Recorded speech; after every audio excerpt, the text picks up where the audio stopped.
a good note. Honestly, I was thinking that work is getting bad, but like, I also made it important to me.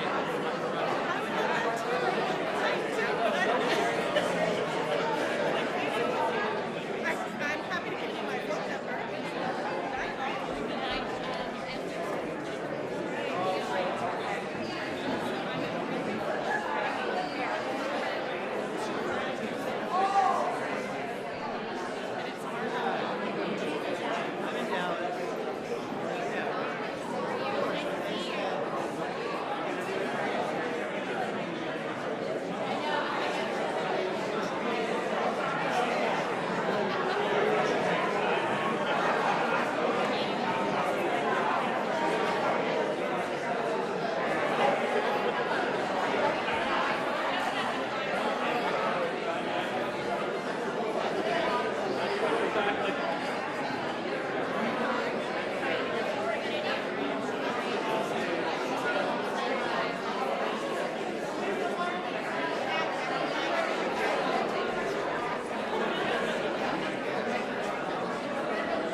for you.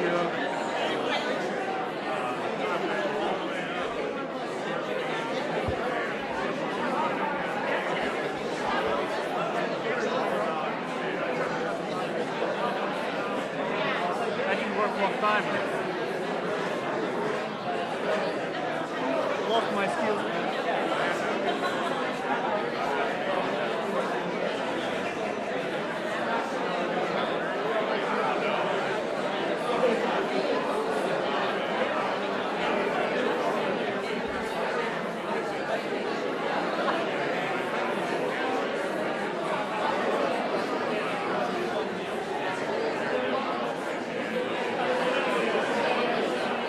Ladies and gentlemen, please take your seats and silence your cell phones. Thank you.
Ladies and gentlemen, the President of the United States, accompanied by the Vice President of the United States.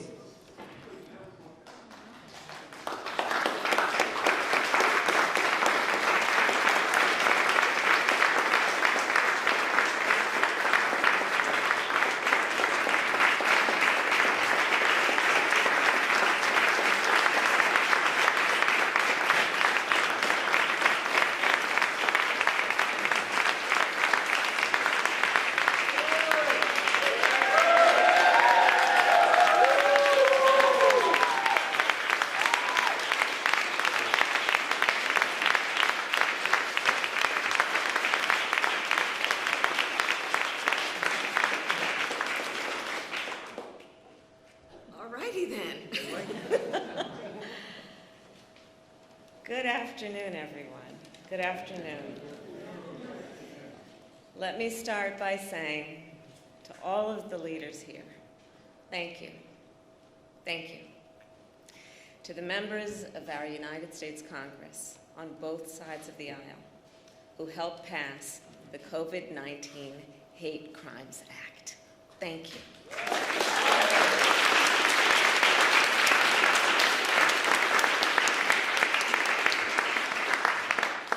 A special thanks to Senator Mazie Hirono,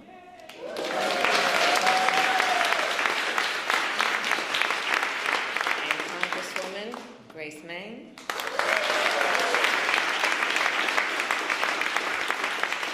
for leading this incredible effort. And I know you did not do it alone. And there are many more. I could name a couple of whom I will. Among them, Senator Tammy Duckworth,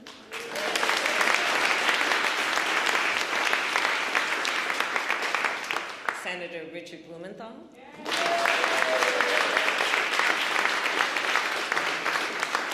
Senator Jerry Moran, Congresswoman Judy Chu, Congressman Don Beyer, and Congressman Fred Upton. Because of you, history will remember this day and this moment when our nation took action to combat hate. Thank you all. Around this time last year, when I was in the Senate, Senator Hirono and Senator Duckworth and I introduced a resolution in the United States Senate condemning the rise of anti-Asian sentiment in our country. At that time, more than 1,100 anti-Asian hate incidents had been reported since the start of the pandemic. Today, that number is more than 6,600. And I'm talking about incidents where businesses are being vandalized in our biggest cities and in our smallest towns. I'm talking about a 61-year-old man getting kicked in the head, 2 elderly women being stabbed while waiting for the bus, 8 people in Atlanta getting shot on a Tuesday night. This violence, it did not come from nowhere, and none of it is new. In my life, my lived experience, I have seen how hate can pervade our communities. I have served in the justice system, in the legislative branch, and in the executive branch. I have seen how hate can impede our progress. And I have seen how people uniting against hate can strengthen our country. Those here today are united. This bill brings us one step closer to stopping hate, not only for Asian Americans, but for all Americans. It will expedite the Justice Department's review of hate crimes, every type of hate crime. It will designate an official at the department to oversee the effort, and it will expand efforts to make the reporting of hate crimes more accessible at the local and state levels. But after the President signs this bill today, our work will not be done. Here is the truth. Racism exists in America. Xenophobia exists in America. Anti-Semitism, Islamophobia, homophobia, transphobia, it all exists. And so the work to address injustice, wherever it exists, remains the work ahead. My fellow Americans, it is my great honor to mention and to say to you what you already know. We have a President of the United States in one Joe Biden who is committed to this work. He is determined to, I will quote from him, give hate no safe harbor. And I'll tell you firsthand, I've seen what you know. His actions match his powerful words. It is my great honor to introduce the President of the United States, Joe Biden.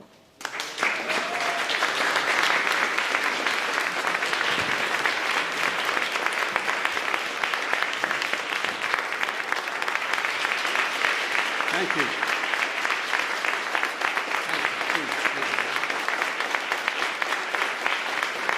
Thank you.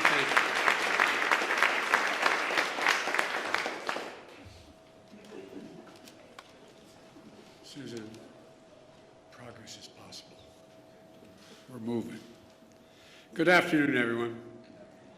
I said from the beginning of my campaign, Madam Speaker, that the campaign for president throughout, and you would call me and tell me, keep it up, was about bringing people together, about uniting the country. We need to unite as one people, one nation, one America. And that was the thing I was most often criticized about, saying, how can you unite the country? We must unite the country. I said it in my kickoff speech in Philadelphia. I said it again when I spoke at Gettysburg. And I emphasized it in my inaugural address. A lot of people, press to elected officials, were somewhat skeptical of that could be done. It's just beginning, but I'm confident we can do this and so much more. And I believe with every fiber of my being that there are simple core values and beliefs that should bring us together as Americans. One of them is standing together against hate, against racism, the ugly poison that has long haunted and plagued our nation. Today, I can say that because of all of you, many of you sitting right in front of me, you've taken that first step. It's an important step. I'd like to thank the Congress and the members who are here today, Democrats and Republicans, who came together to get the COVID-19 Hate Crimes Act on my desk. Well, on a desk I'm about to sign on. But I want to thank the Majority Leader Schumer, and I want to thank Speaker Pelosi for your leadership. I also want to thank the leader from the state of Kentucky for letting it go forward. It's important. It's important. Most of all, Maisie, or Senator, I called you Maisie. I apologize, Maisie. I call Chuck anyway. Senator Hirano, Senator Tammy Duckworth, who helped deliver this 94-to-1 vote. When you get involved, Tammy, you don't screw around. You just 94-to-1.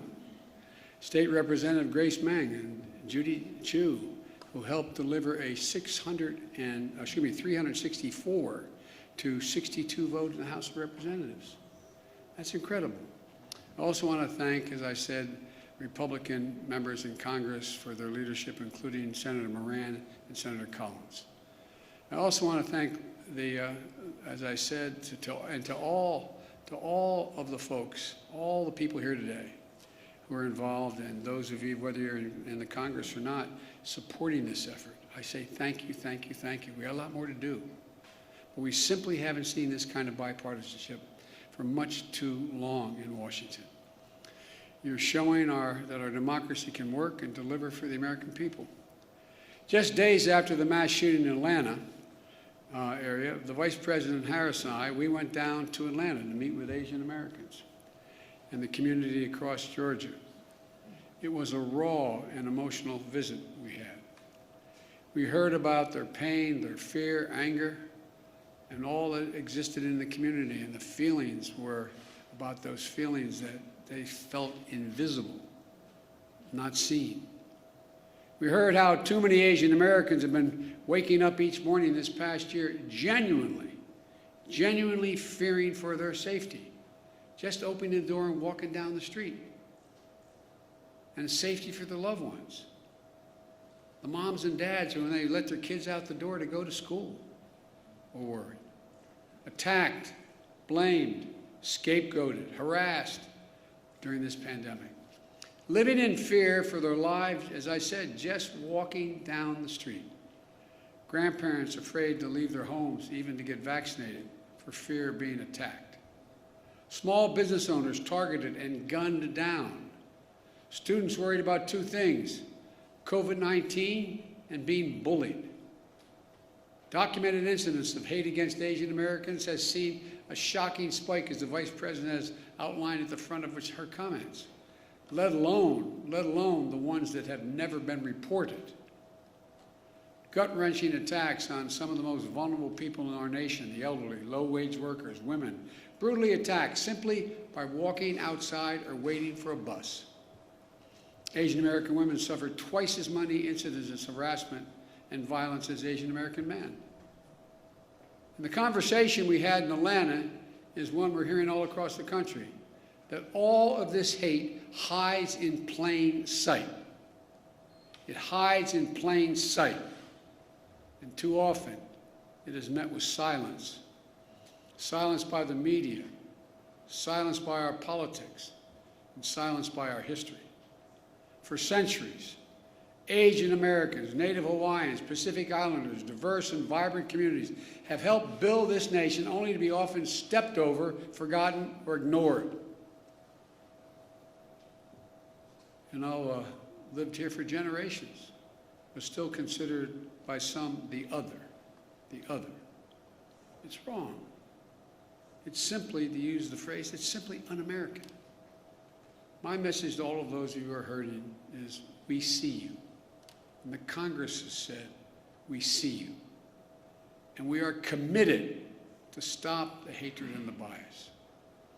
In my first week in office, I signed a presidential memorandum directing federal agencies, all of them, to combat the resurgence of xenophobia. Not just one, every agency. Attorney General Garland, Deputy Attorney General Lisa Monaco, Associate Attorney General Gupta are all here today. The Department of Justice is strengthening its partnership with the community to prevent these crimes, in addition to its other work to take on violent extremism and domestic terrorism. And with the new law, this new law, the Department of Justice and our entire administration is going to step up. Right now, this is a critical problem of hate crimes being underreported. It stems from two challenges. First, there's lack of resources and training for state and local law enforcement to accurately identify and report hate crimes to the FBI. Secondly, for more people in communities of color, there are language and cultural barriers in how to communicate what's happening to them. This law is going to make a difference. For example, the Department of Justice will issue clear guidance for state, city, and tribal and law enforcement agencies on how to establish online reporting of hate crimes. It'll work with the Department of Health and Human Services to raise public awareness of COVID-19 hate crimes that occurred during the pandemic. There will also be a devoted official at the Department of Justice whose sole job is to expedite the review of hate crime reports. And thanks to two families here today, will all help state and local governments ensure hate crime information is more accessible to the public. The family of Heather Heyer, a civil rights activist whose life was taken standing up to Nazis marching from the shadows of vengeance in Charlottesville. And the family of Khalid Jabara, a proud son of a family who's immigrated from Lebanon in search of new beginnings, who was gunned down in front of their home here in America, the United States of America, by a neighbor fueled by hate. Khalid and Heather were murdered on the same day, 1 year apart. Instead of sharing the dreams they had for their children, both families share profound grief. And they've shown incredible courage to turn their pain into purpose. I hope you'll not be offended, but I ask both families to please stand.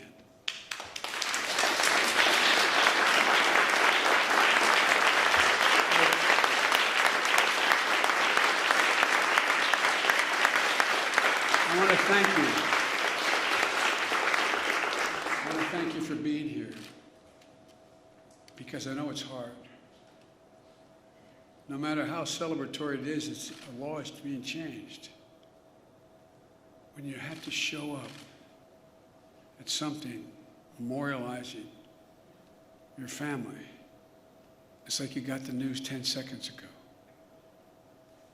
It's the hardest thing to do. I know from experience it takes enormous courage. But I hope that every day that's passed, the memory of son and daughter brings a smile to your lips before it brings a tear to your eye. Because I promise you, a lot of people understand who've gone through similar things. It's hard. So I really mean it when I say thank you. Thank you for being here. It takes a lot of courage. Thank you.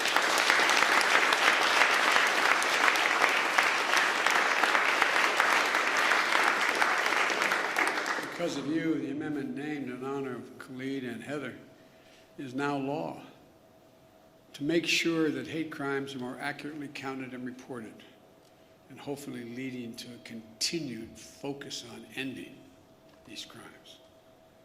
And will provide resources to create specialized hate crimes units. That will also help states create hotlines for hate crimes at state and local levels that will be accessible for people with limited English proficiency. And it provides resources for training for state and local law enforcement to identify, investigate, and report these heinous crimes. But of all the good that the law can do, we have to change our hearts. We have to change the hearts of the American people. Hate can, I mean this from the bottom of my heart, hate can be given no safe harbor in America. I mean it, no safe harbor. It can't be dismissed like, well, that's just what happens. My sister Valerie and I talk about it all the time. You got to speak up. Speak up and speak out. It's on all of us together, to make it stop. My message is to all of those who think this doesn't matter to them, or this is not a problem, look around. Look in the mirror. Look in the eyes of your children. Every one of us are lessened. Every one of us are lessened. And we're all hurt by this hate. It has a way of seeping sort of through the cracks into communities and children who, in fact, wouldn't have crossed their mind. Words have consequences, as the senator knows. He preaches it. He understands it. Consequences. But silence is complicity. Silence is complicity. And we cannot be complicit. We have to speak out. We have to act. That's what you've done. And I can't thank you enough. I'm proud today. I'm proud today of the United States. I'm proud today of our political system, the United States Congress. I'm proud today that Democrats and Republicans have stood up together to say something. Let me close with this. Grief, as we all know, is universal, but so is hope. So is love. Sounds corny, but it really is. It really is. And hope and love can be contagious. We're the United States of America. We're good and decent people. We're unique among all nations in that we are uniquely a product of a document, not an ethnicity, not a religion, not a geography, of a document. And think about this, I'm being literal. Uniquely a product of a document that says we hold these truths to be self-evident, that all men and women are created equal, endowed by their Creator with certain inalienable rights, including life, liberty, and the pursuit of happiness. Every time we're silent, every time we let hate flourish, we make a lie of who we are as a nation. I mean it literally. We cannot let the very foundation of this country continue to be eaten away like it has been in other moments in our history and happening again. I looked at this law that you all passed as maybe the first break, the first significant break on a moment in our history that has to be turned around. Not Democrat, Republican, has to be turned around. As a consequence, we should do what is required by the obligations of this democracy, by our faith in God and our faith in each other, to do justice, to love mercy, to walk humbly,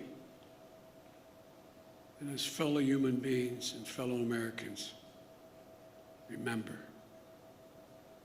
we're unique in all of history as a nation.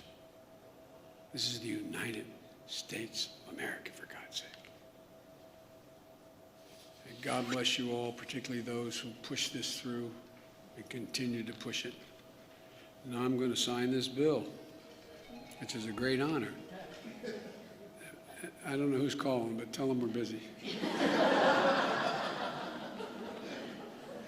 I was going to say, unless it was my sister, but she's here. So I'd like to invite to the stage Senator Hirano, Senator Duckworth, Congresswoman Grace Meng, Congresswoman Judy Chu, Congressman Don Beyer, Senator Richard Blumenthal, and Senator Moran, but I don't think he could be here today.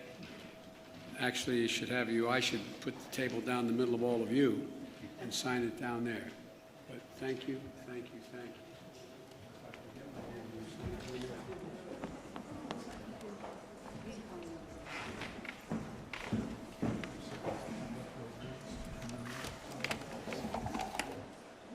All right.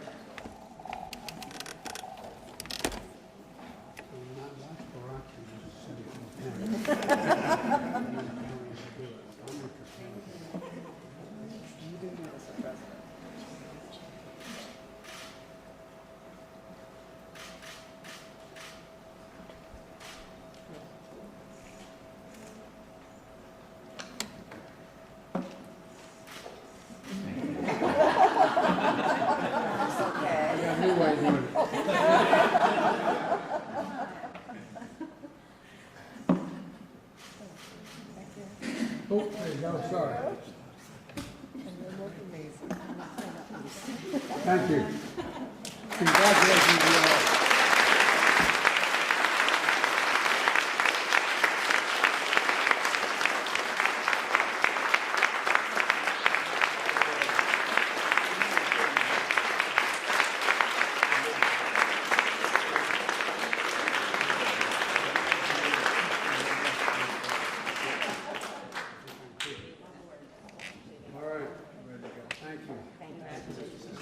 I've heard you say this before as I walk out of my grandpa's house. Every time he said, Joey, keep the faith, my grandmother would no, Joey, spread it. Let's go spread that faith. All right. Hey, gentlemen.